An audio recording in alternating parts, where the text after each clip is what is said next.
अंग अंग तड़फड़ा के कर रहा है तांडवम। 56 सेकेंड के टीजर और उ टीजर में खाली खेसारी लाल यादव के देखावल गईल बा और उ टीजर देखने के बाद दिल से ये लागता कि हाँ भाई फिल्म तो बनल बा। खड़ा के बोलता अहम शिवम। तो हम लोग के बता दी भाई कि वो टीजर देखे के बाद से सस्पेंड में हम इतना बानी कि आखिर वो मूवी में देखावल का जाई। तो हम लोग के हम बता दी कि हमारे हिसाब से देखावल गईल बाटे कि खेसारी लाल यादव एक के जगह के जो लड़ाई कइले बनन वही के छोटा छोटा क्लू काट के ओमे एडिटिंग करके डाल दिहल गईल बा टीजर के नाम ध के, लेकिन ओके टीजर ना कहल जाई, बस वही के क्लू डाल दिहल गईल बा मूवी के कोनो आधा सीन के, जौन की तो लो देखले ओकबा लो दूसर सीने नहीं के देखावल गईल ओमे। खड़ा के बोलता अहम शिवम। लेकिन भाई लोग मूवी तो बनल बाटे जोने में टीजर के क्वालिटी बाटे और खेसारी लाल के ई लुक देख के केहू कह ना सकेला कि ई भोजपुरी इंडस्ट्री के मूवी है। और बहुत आदमी के तो मुंह चुप हो गईल बा, काहे कि खेसारी लाल यादव ऐसा ही मूवी लेके आ गईल बनन जोने में इनकर लुक 3-4 गो दिहल गईल बाटे, काहे कि ओमे फौजी भी बनन और हई देखत लोग कि पुजारी भी बनल बनन, जौन भी बनल बनन तो खतरनाक लुक दिहल गईल बाटे। ऐसा भोजपुरी इंडस्ट्री में केहू बनैले ही नहीं खे। हम मालूम है तेरे बाप को मत सिखा।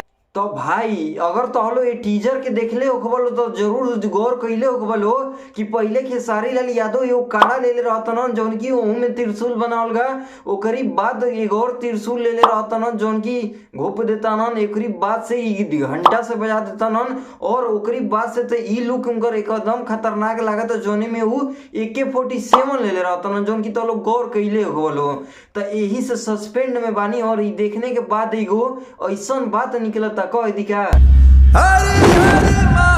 ना यार, ये शब्द सुनने के बाद और खेसारी लाल यादव के इतना खतरनाक बॉडी देखने के बाद से ये लगता कि अब भोजपुरी इंडस्ट्री में भी कुछ हटके हुई।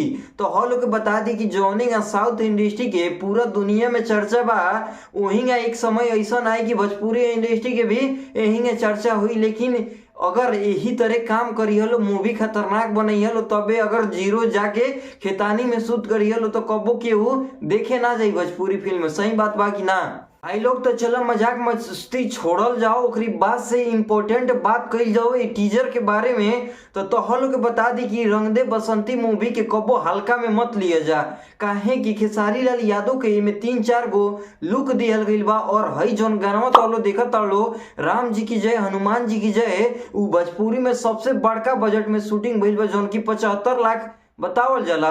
लेकिन तो हम लोग के बता दी और ई मूविया जौन शूट भइल बाटे उहू में 5 से 7 करोड़ यार 7 करोड़ तक ले रुपया खर्चा कइल गईल बाटे, जौन की भोजपुरी इंडस्ट्री में अभी तक कौनो इतना महंगा फिल्म नइखे बनल।